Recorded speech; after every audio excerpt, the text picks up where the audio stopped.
अनमोल वचन अखिल भारतीय संत मत सत्संग के संस्थापक और गृहस्थ में आनंद योग के जनक परम संत महात्मा परम पूज्य श्री यशपाल जी महाराज अर्थात परम पूज्य भाई साहब जी द्वारा प्रतिपादित इन अनमोल वचनों का पालन करना अति आवश्यक है। ये वचन हमारी गृहस्थ आध्यात्मिक साधना के लिए मूलभूत सिद्धांत हैं, जो इस प्रकार हैं। हम दुनिया की हर चीज की कीमत आंकते हैं, अपने मानव जीवन की कीमत भी जाने व परमात्मा की प्राप्ति हेतु साधना करें।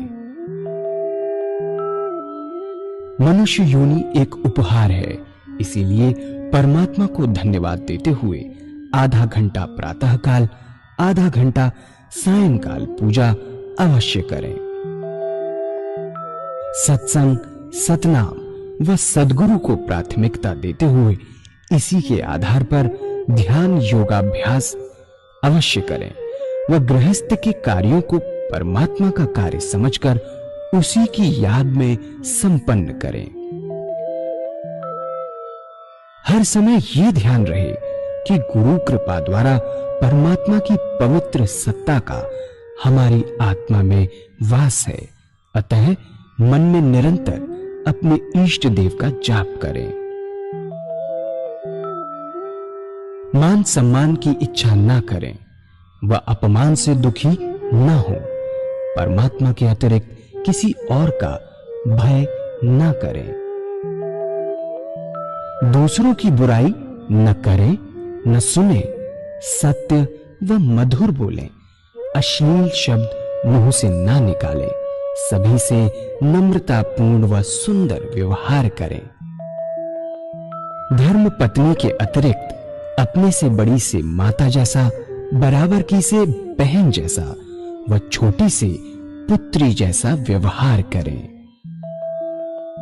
सांसारिक जीवन यापन की आवश्यकताएं अंतहीन है, इसलिए अधिक से अधिक समय सत्संग में व धन परोपकार में खर्च करें। याद रखें, न स्त्री माया है, न धन दौलत, न ही परिवार। माया वह है जो हृदय को परमात्मा से दूर हटा दे। अतः निरंतर सत्संग और सद्गुरु की शरण में रहने का प्रयास करें। भोजन अपने इष्ट को अर्पण कर प्रसाद रूप में परमात्मा की याद में करें। रात्रि में सोने से पहले अच्छे बुरे कार्यों का आत्मनिरीक्षण कर उसका समुचित पश्चाताप करते हुए ध्यान करें व प्रभु की गहरी याद में ही विश्राम करें। परमात्मा तू ही है, तेरी इच्छा पूर्ण हो।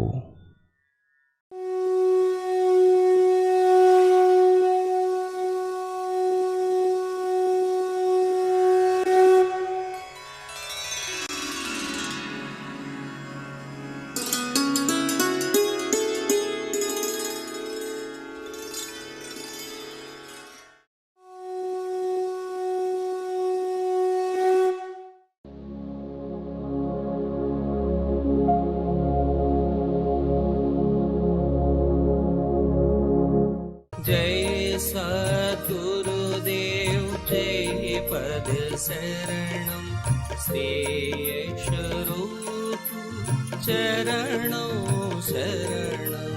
जय सद्गुरुदेव जय पद शरणम श्री स्वरूप चरणों शरण। തൻ്റെ വൈവാഹാരിക ജീവിതം ഈശ്വരമയമാവാത്തോളം കാലം മുക്തി വളരെ ദൂരെയാണ്. പൂജ ചെയ്യുന്നതുകൊണ്ട് മുഴുവനാകുകയില്ല, അഭ്യാസം ചെയ്യുന്നതുകൊണ്ടാവില്ല, എത്ര അഭ്യാസം ചെയ്യുന്നതുകൊണ്ടും ആവില്ല. അഭ്യാസം 10 മണിക്കൂർ 20 മണിക്കൂർ നിരന്തരം ചെയ്താലും ജീവിതത്തിൽ പരിവർത്തനം ആവാത്തതോളം കാലം, എല്ലാം ഈശ്വരമയമായി മാറാത്തോളം ഇവർക്ക് ജീവൻ മുക്താവസ്ഥ ലഭിക്കുകയില്ല. എത്രയോ സന്തുജനങ്ങൾ സാധാരണ കർമ്മങ്ങൾ നിർവഹിച്ച് ആധ്യാത്മികമായി വളരെ ഉന്നതി നേടിയിട്ടുണ്ട്. ഭക്തിമാൽ എന്ന പുസ്തകത്തിൽ ഇത്തരത്തിലുള്ള ഓരോരുത്തരുടെയും ജീവിതകഥ വിവരിച്ചിട്ടുണ്ട്. ഇവരിൽ ചിലർ ആധ്യാത്മികതയുടെ ശിഖരങ്ങളിലും എത്തി. ജീവൻ മുക്താവസ്ഥ പ്രാപിച്ചത് കടയിൽ സാധനങ്ങൾ ശരിയായി തൂക്കി നോക്കി ശരിയായ വിലയ്ക്ക് കൊടുത്തുകൊണ്ടാണ്.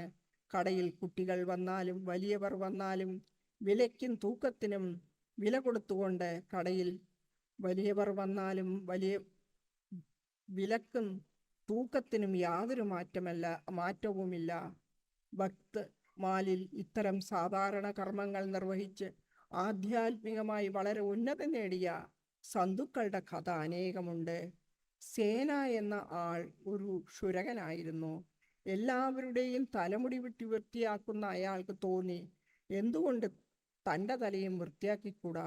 അയാൾ തൻ്റെ മുടി മുറിച്ച് വൃത്തിയാക്കുക മാത്രമല്ല ചെയ്തത്, തൻ്റെ മനസ്സിലെ എല്ലാ ദുർഗണങ്ങളെയും തുടച്ചു മാറ്റി ഉയർന്ന സന്യാസി വര്യനായി.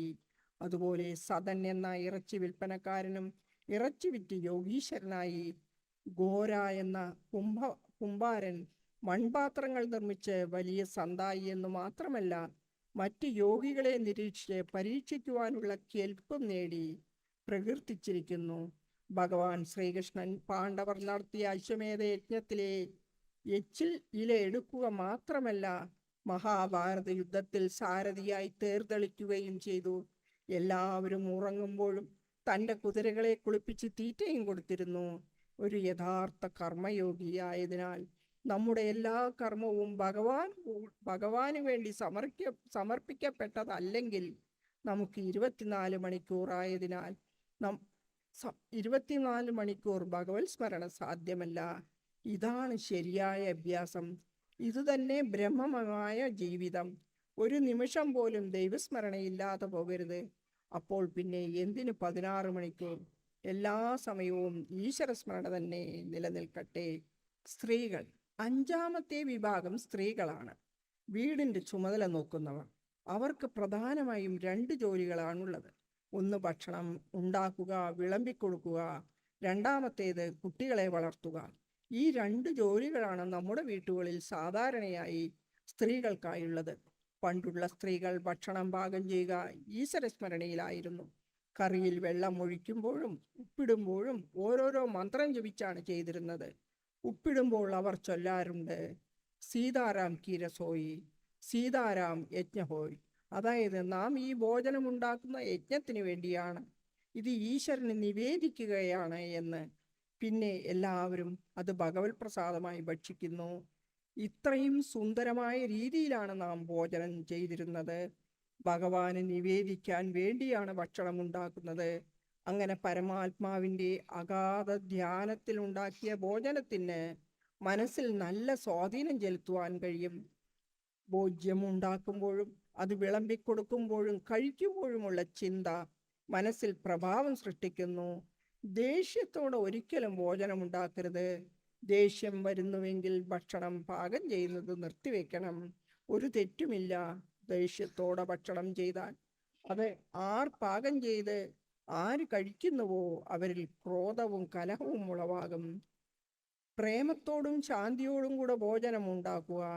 ഭക്ഷണം പാകം ചെയ്യുമ്പോൾ ഈശ്വരസ്മരണ നിലനിർത്തുക. പരമാത്മാവിൻ്റെ സ്മരണയിൽ ഭക്ഷണം പാകം ചെയ്ത് ഭഗവാന് നിവേദിക്കുക. അതിനുശേഷം ഈശ്വരസ്മരണയിൽ വിളമ്പിക്കൊടുക്കുക. അപ്രകാരമുള്ള ഭക്ഷണം ആർ കഴിക്കുന്നുവോ അവരിൽ ഈശ്വരനാമം തന്നെത്താനേ ഉണ്ടാകും. ഭക്ഷണം പാകം ചെയ്യുമ്പോഴുള്ള സമയം മുഴുവൻ ഈശ്വരസ്മരണ നിലനിർത്താം. അഭ്യാസം ആവശ്യമാണെന്ന് മാത്രം. ഓരോന്നോരോന്നായി അഭ്യസിക്കണം. സ്ത്രീകളുടെ 2ാമത്തെ ജോലി കുട്ടികളെ പരിപാലിക്കലാണ്. കുട്ടികളെ ഒരിക്കലും മടിക്കുവാൻ പാടുള്ളതല്ല. അവരെ ശിക്ഷിക്കുന്നത് തെറ്റായ രീതിയാണ്. കുട്ടികളെ വളർത്തുക എന്നത് വളരെ ചുമതലപ്പെട്ട പണിയാകുന്നു. ഇത് ആദ്യം മുതൽക്കു തന്നെ ധ്യാനപൂർവം ചെയ്യുന്നുവെങ്കിൽ കുട്ടികൾ നന്നായി വളരും, അല്ലെങ്കിൽ പ്രശ്നങ്ങൾ ഉണ്ടാകും. അമ്മമാർ അവരുടെ ചെറിയ കുട്ടികളെ ഭഗവത് സ്വരൂപമായി കണ്ട് അവർ ബാലഭഗവാനാണെന്ന ഭാവനയിൽ കുളിപ്പിക്കുക, വസ്ത്രം ഉടുപ്പിക്കുക, മുല കൊടുക്കുക, ഭക്ഷണം കൊടുക്കുക. ബാലഭഗവാനാണെന്ന ഭാവനയിൽ പാട്ടുപാടി ഉറക്കുക. ഇതുകൊണ്ടുള്ള പ്രയോജനം അമ്മമാർക്ക് ഈ സമയമെല്ലാം ഈശ്വര സ്മരണയിലാക്കാമെന്നുള്ളതാണ്.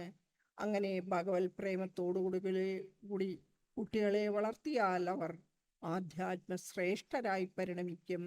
എല്ലാ മഹത് വ്യക്തികളുടെയും ചരിത്രം പരിശോധിച്ചാൽ അവരുടെ വ്യക്തിത്വ വികസനത്തിൽ അവരുടെ അമ്മമാർ വഹിച്ച പങ്ക് വ്യക്തമായി മനസ്സിലാക്കാവുന്നതാണ്. സത്സംഗത്തിൽ പങ്കെടുക്കുന്ന ചെറിയ കുട്ടികളുടെ മനസ്സിൽ ഇതിൻ്റെ പ്രഭാവം പ്രതിഫലിക്കുന്നതായി കാണാം. അതിനാൽ വീട്ടിൽ പോയാൽ അവരും സത്സംഗം ചെയ്യുന്നു. ചെറിയ കുട്ടികൾ എത്ര നല്ല ഭജനയാണ് പാടുന്നത്! കേട്ടാൽ അത്ഭുതപ്പെട്ടു പോകും. ഭണ്ഡാരയ്ക്ക് കുട്ടികളുടെ പ്രോഗ്രാമുള്ളപ്പോൾ എത്ര നല്ല പ്രേമത്തോടെയുള്ള ഭജനയാണ് അവർ പാടുന്നത്. ഇത്തരത്തിലുള്ള കുട്ടികളെ വളർത്തിയാൽ അതവർക്ക് ഭാവിയിൽ നല്ലത് വരുത്തുമെന്നതിൽ യാതൊരു സംശയവുമില്ല. ഈ രണ്ടു കാര്യങ്ങളും സ്ത്രീകൾ ശരിക്കും ചെയ്യുകയാണെങ്കിൽ ജീവിതം ഈശ്വരമയമാകുമെന്നു മാത്രമല്ല, ശരിയായ സുഖം കൈവരുകയും വീട് സ്വർഗമായി മാറുകയും ചെയ്യും. മൂന്നാമത്തെ കാര്യം, ഹിന്ദുക്കളുടെ പാതിവൃത്യ ധർമ്മം ഏറ്റവും ഉയർന്നതാണ്. പാതിവൃത്യ ധർമ്മത്തിലാണ് ഹിന്ദുമതത്തിൻ്റെ നിലനിൽപ്പ് തന്നെ. ഹിന്ദു സ്ത്രീകളുടെ പാതിവൃത്യധർമ്മം വളരെ ശ്രേഷ്ഠമായതാണ്. അവരുടെ ഭഗവാൻ അവരുടെ വീട്ടിൽ തന്നെയുണ്ട്. അവർക്ക് അമ്പലത്തിൽ പോകേണ്ട ആവശ്യം തന്നെ ഇല്ല. അവരുടെ ശരിയായ അമ്പലം അവരുടെ വീട് തന്നെ. വീട്ടിൽ ഭഗവാൻ ഉള്ളതിനാൽ അവർക്ക് എവിടെയും പോകേണ്ട ആവശ്യം തന്നെ ഇല്ല. ഇത്തരത്തിലുള്ള സുന്ദരമായ വിചാരമാണ് സ്ത്രീകളിൽ ഉണ്ടാകുന്നതെങ്കിൽ ആ വീട് ഒരു സ്വർഗമായിരിക്കും. ശരിയായ സുഖവും ആനന്ദവും അത്തരം കുടുംബങ്ങളിലാണ് ഉണ്ടാവുക. ശരിയായ സുഖവും ധനസമ്പത്തും വെവ്വേറെയാണ്. ധാരാളം സമ്പത്തുള്ള ഗൃഹത്തിൽ സുഖമുണ്ടാകണമെന്നില്ല. ഭഗവാൻ നമ്മുടെ ആവശ്യത്തിന് വേണ്ട സമ്പത്ത് തരുന്നുവെങ്കിൽ അതുകൊണ്ട് സുഖമായി കഴിയണം. അതിൽ കൂടുതൽ എന്താഗ്രഹിക്കണം? വീട്ടിലെ മകൻ തൻ്റെ ജോലി ശരിക്കും ചെയ്യുന്നു. പിതാവ് അദ്ദേഹത്തിൻ്റെ കർത്തവ്യം നിർവഹിക്കുന്നു. ധർമ്മപത്നി തൻ്റെ കർത്തവ്യവും ചെയ്യുന്നു. അങ്ങനെ എല്ലാവരും അവരുടെ കർത്തവ്യങ്ങൾ ശരിക്കും ചെയ്യുന്ന ഗൃഹമാണ് ശരിയായ സ്വർഗം. അതാണ് ഭഗവാന്റെ വാസസ്ഥലം. മറിച്ച് കോടിക്കണക്കിന് ധനമുണ്ട്, പക്ഷേ അച്ഛൻ തെക്കോട്ട് പോകുമ്പോൾ പത്നി വടക്കോട്ട്, മകൻ പടിഞ്ഞാറെങ്കിൽ മകൾ കിഴക്കോട്ട്. ഇങ്ങനെയായാൽ വീട്ടിലെ സ്ഥിതി ഒന്ന് ഓർത്തു നോക്കുക. എല്ലാ വൈഭവങ്ങളും ഉണ്ടെങ്കിൽ കൂടി വീട്ടിൽ കലഹം മാത്രമായിരിക്കും ബാക്കി. മാത്രമല്ല, ജീവിതം നരകതുല്യവുമായിരിക്കും. സമ്പത്തും സന്തോഷവും രണ്ടും രണ്ടാണ്. ഈശ്വരസ്മരണയില്ലാത്ത ജീവിതത്തിൽ ശരിയായ സുഖവും സമാധാനവും ലഭ്യമല്ല. അങ്ങനെ നാം ജീവിതം ഉണ്ടാക്കാമെന്ന് അങ്ങനെ ശരിയായ രീതിയിൽ സാധന ചെയ്യുന്നുവെങ്കിൽ നിഷ്പ്രയാസം 16 മണിക്കൂർ ഈശ്വരമയമായ ജീവിതം ഉണ്ടാക്കാമെന്ന്. പക്ഷേ അഭ്യാസത്തിൽ വളരെ നിഷ്കർഷ വേണം. ഭഗവാൻ ശ്രീകൃഷ്ണൻ ഭഗവത്ഗീതയിൽ 4 കാര്യങ്ങൾക്ക് വളരെ പ്രാധാന്യം കൊടുത്തിട്ടുണ്ട്. 1 ആഹാരശുദ്ധി, 2 വിഹാരശുദ്ധി, 3 അഭ്യാസം, 4 വൈരാഗ്യം. ഗൃഹസ്ഥാശ്രമം ആചരിച്ചുകൊണ്ട് തന്നെ ജീവൻ മുക്താവസ്ഥയെ പ്രാപിച്ച നമ്മുടെ സദ്ഗുരുക്കൾ എങ്ങനെ അത് സ്വായത്തമാക്കാമെന്ന് നമുക്ക് പറഞ്ഞു തന്നിട്ടുണ്ട്. ഈ സേവകൻ അത് നിങ്ങളുടെ മുന്നിൽ വെക്കുന്നു. നമ്മുടെ ജീവിതത്തിലെ എല്ലാ ജോലിയും ശാസ്ത്രാനുസരണം ചെയ്ത് 16 മണിക്കൂർ എങ്ങനെ ഈശ്വരസ്മരണയിലാക്കാമെന്ന് നാം മനസ്സിലാക്കി. 16 മണിക്കൂർ നേരം ഈശ്വര സ്മരണയിലായാൽ നമുക്ക് ആധ്യാത്മിക പാതയിൽ ഒരു വലിയ മുന്നേറ്റമായി. ഇപ്പോൾ നമുക്ക് ഉലഡ്ധാർ, അതായത് ബഹിർമുഖിയിൽ നിന്നും അന്തർമുഖിയാവുന്ന മാനസിക പ്രതിഭാസം കൈവരുന്നു. ഉലഡ്ധാർ ആവാത്തോളം കാലം പരമാത്മാവിനെ പ്രാപിക്കുകയില്ല എന്ന നമ്മുടെ ശാസ്ത്രത്തിൽ തന്നെയുണ്ട്. 16 മണിക്കൂർ നീണ്ടു നിൽക്കുന്ന ഈശ്വരസ്മരണ തന്നെയാണ് ഉലഡ്ധാർ. അതായത് അരമണിക്കൂർ രാവിലെ പൂജ, അരമണിക്കൂർ വൈകുന്നേരം പൂജ ചെയ്യുമ്പോൾ മനസ്സിൻ്റെ പ്രവാഹം എങ്ങനെയായിരിക്കും എന്ന് നമുക്ക് നോക്കാം. 24 മണിക്കൂറിൽ 1 മണിക്കൂർ മനസ്സിൻ്റെ പ്രവാഹം ഈശ്വരനിലേക്കും 23 മണിക്കൂർ ലൗകികതയിലേക്കും. പിന്നെ നാം ഭക്ഷണം ഈശ്വരസ്മരണയിൽ കഴിക്കുവാൻ തുടങ്ങി. അരമണിക്കൂർ ഉച്ചഭക്ഷണവും അരമണിക്കൂർ രാത്രി ഭക്ഷണവും ഈശ്വരസ്മരണയിൽ നിർവഹിക്കുന്നുവെങ്കിൽ അയാളുടെ ഈശ്വരസ്മരണ 1 മണിക്കൂർ കൂടി. ഇപ്പോൾ 24 മണിക്കൂറിൽ 2 മണിക്കൂർ മനസ്സിൻ്റെ പ്രവാഹം ഈശ്വരനിലോട്ടും ബാക്കി 22 മണിക്കൂർ ലൗകികതയിലും. ശേഷം നാം 6 മണിക്കൂർ ഉറങ്ങുന്ന സമയം പൂജയാക്കി മാറ്റി. ഇപ്പോഴത്തെ സ്ഥിതി എന്താണെന്ന് നോക്കാം. 8 മണിക്കൂർ മനസ്സിൻ്റെ പ്രവാഹം ഈശ്വരസ്മരണയിലും 16 മണിക്കൂർ ലൗകികതയിലും. അപ്പോൾ ദിവസത്തിലെ 1/3 ഭാഗം സമയം മനസ്സിൻ്റെ പ്രവാഹം ഈശ്വരനിലേക്ക്, 2/3 ഭാഗം ലൗകികതയിലേക്കും. ശേഷം അഭ്യാസത്തിൻ്റെ രണ്ടാമത്തെ പടി പൂർത്തിയാകുമ്പോൾ അയാളുടെ മനസ്സിൻ്റെ പ്രവാഹം 16 മണിക്കൂർ ഈശ്വരനിലേക്കും 8 മണിക്കൂർ ലൗകികതയിലേക്കും. അതായത് മനസ്സിൻ്റെ ദിശ ഇപ്പോഴത്തെ ദിവസത്തെ 2/3 ഭാഗം സമയം ഈശ്വരനിലേക്കും 1/3 ഭാഗം ഭൗതികതയിലേക്കുമായിരിക്കുന്നു. അങ്ങനെ മനസ്സിൻ്റെ പ്രവാഹം പരമാത്മാവിലോട്ട് അധികമായി മാറി അതൊരു ശീലമായി മാറുന്നു. എപ്പോൾ മനസ്സിന് ഒഴിവു സമയം കിട്ടുന്നുവോ അപ്പോൾ ഈശ്വരസ്മരണ തനിയെ ഉണ്ടാകും. സമുദ്രത്തിൽ ആഴക്കടലിൽ സഞ്ചരിക്കുന്ന ഒരു കപ്പലിലെ പക്ഷി എങ്ങോട്ട് പറന്നു പോയാലും അവസാനം വേറെ എങ്ങും പോകുവാൻ കഴിയാത്തതിനാൽ തിരിച്ച് അതേ കപ്പലിൽ തന്നെ വന്നിരിക്കുന്നത് പോലെ മനസ്സ് ജോലി കഴിഞ്ഞാൽ തന്നെത്താനെ ഈശ്വരസ്മരണയിലാകുന്നു. ഇപ്പോൾ മനസ്സിൻ്റെ ചായ്വ് 2/3 ഭാഗം സമയം ഈശ്വരനിലേക്ക് തിരിച്ച് അന്തർമുഖിയായും 1/3 ഭാഗം മാത്രം ബഹിർമുഖിയുമായിരിക്കുന്നു. ആദ്യം മനസ്സിൽ എപ്പോഴും ഭൗതിക ചിന്തകളായിരുന്നപ്പോൾ മനസ്സിൻ്റെ പ്രവാഹം ഭൗതികതയിലേക്കായിരുന്നു. അഭ്യാസം കൊണ്ട് ഈ പ്രവാഹം മാറ്റി 2/3% ഈശ്വരനിലേക്കും 1/3 ഭാഗം ഭൗതികതയിലുമാക്കി. അങ്ങനെ എപ്പോൾ ഒരു സമയം കിട്ടുന്നുവോ അപ്പോൾ തനിയെ ഈശ്വരസ്മരണയുണ്ടാകും. ഇതൊരു സ്വഭാവമായി മാറുന്നു. ഇതിനെയാണ് ഉലഡ്ധാർ എന്ന് പറയുന്നത്. ഈ സ്ഥിതി പ്രാപിച്ചു കഴിഞ്ഞാൽ 90% വിജയമായി. ഇതാണ് ഏറ്റവും വിഷമം പിടിച്ചത്. പക്ഷേ ദൃഢനിശ്ചയത്തോടു കൂടിയുള്ള നിരന്തരമായ ധ്യാനത്താൽ അത് സഫലമാകുക തന്നെ ചെയ്യും. പരമാത്മാവ് അങ്ങു തന്നെ, അങ്ങയുടെ ഇച്ഛ പൂർണ്ണമാകട്ടെ.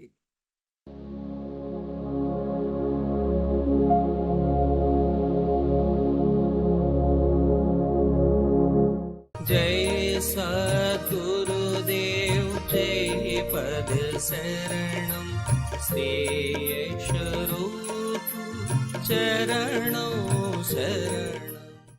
पूज्य माता और बंधुओं, सभी भाई बहन अपने अपने इष्ट का जिनको मानते हैं उनका ध्यान करेंगे।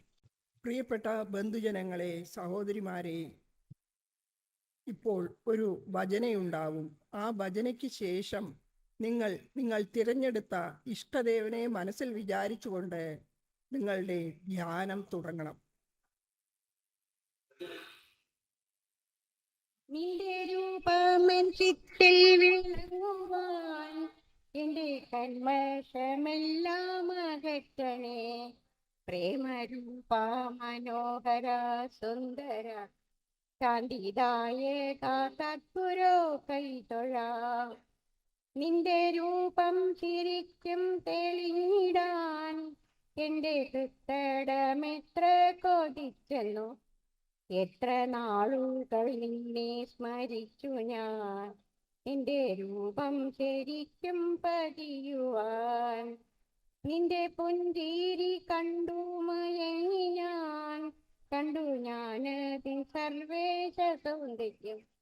നിൻ മനോഹര രൂപം സ്മരിച്ചിടേ വിശ്വമോഹിനിമായ മർഞ്ഞിടും. പ്രേമരൂപ മനോഹര സുന്ദര ശാന്തിദായക സദ്ഗുരോ കൈതൊഴാം. തൊപ്പിയിട്ടാലുമില്ലാതിരുന്നാലും നിന്റെ രൂപം മനോഹരം സുന്ദരം. ധ്യാനഗംഭീരമാകുന്നൊരു ആമുഖം എന്റെ വൃത്തിൽ വിറഞ്ഞു തുളുമ്പട്ടെ. കണ്ണടച്ചാലും തുറന്നാലുമേ സദാ നിന്റെ രൂപമെൻ ചിത്തിൽ വിളങ്ങണേ. നിന്റെ സൗന്ദര്യം സർവഭൂതത്തിലും കാണുവാൻ നിൻ കൃപാദൃഷ്ടി നൽകണേ. കണ്ടു കണ്ടങ്ങിരിക്കണം നിൻ രൂപം, സ്വപ്നത്തിൽ പോലും കാണണം നിന്നെ ഞാൻ. നിന്റെ രൂപം നിറയട്ടൻ ശ്വാസത്തിൽ, നിന്റെ രൂപമെൻ പ്രാണനായി തീരണം. എൻ്റെ ചിന്തകൾ നിന്നുടേതാകണം, എൻ്റെ ചിത്തം നിനക്കായി തുറക്കണം. നിൻ കൃപയ്ക്കായി എൻ മനം കേഴണം, നിന്റെ രൂപമെൻ്റേതുമാകണം. പ്രേമരൂപ മനോഹര സദ്ഗുരു സുന്ദര ശാന്തിദായക സദ്ഗുരു കൈതൊഴാം. ദേവദേവ മഹാദേവ സദ്ഗുരു, നിന്റെ രൂപമൻ ചിത്തിൽ വിളങ്ങണം. അമ്മമാരെ, ബന്ധുക്കളെ, യോഗ ഇതിനെപ്പറ്റി ഇന്ന് പത്രങ്ങളിൽ നിറഞ്ഞു നിൽക്കുകയാണ്. അതിനെ വായിക്കുമ്പോൾ സാധാരണയായി മനസ്സിലാക്കുന്നത് ഏതൊരു മനുഷ്യന് അത്ഭുതങ്ങളെ കാണിക്കുവാൻ കഴിയുന്നുവോ അവരെയാണ് യോഗി എന്ന് പറയുന്നത്. എങ്ങനെയെന്നാൽ പ്രാണായാമം ചെയ്ത് ഭൂമിയുടെ ഉള്ളിൽ 10-15 ദിവസം ഇരിക്കുക, വെള്ളത്തിന്റെ മീതെ നടക്കുക, എന്തെങ്കിലും വസ്തു ശൂന്യതയിൽ നിന്ന് ഉണ്ടാക്കുക, അത്തരത്തിലുള്ള അത്ഭുതം കാണിക്കുന്നതിനെയാണ് യോഗ എന്ന് അറിയുന്നത്. ഏതൊരാൾക്ക് ഇത് ചെയ്യുവാൻ കഴിയുന്നുവോ അയാളെ യോഗി എന്ന് പറയുന്നു.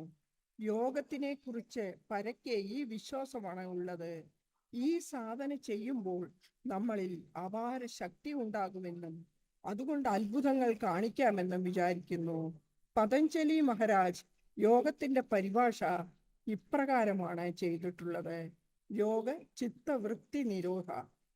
ചിത്തവൃത്തികളുടെ നിരോധത്തെയാണ് യോഗം എന്ന് പറയുന്നത്. പതഞ്ജലി മഹാരാജ് യോഗയുടെ പ്രമാണം ആണ്. അദ്ദേഹമാണ് ഈ പരിഭാഷ തന്നിട്ടുള്ളത്.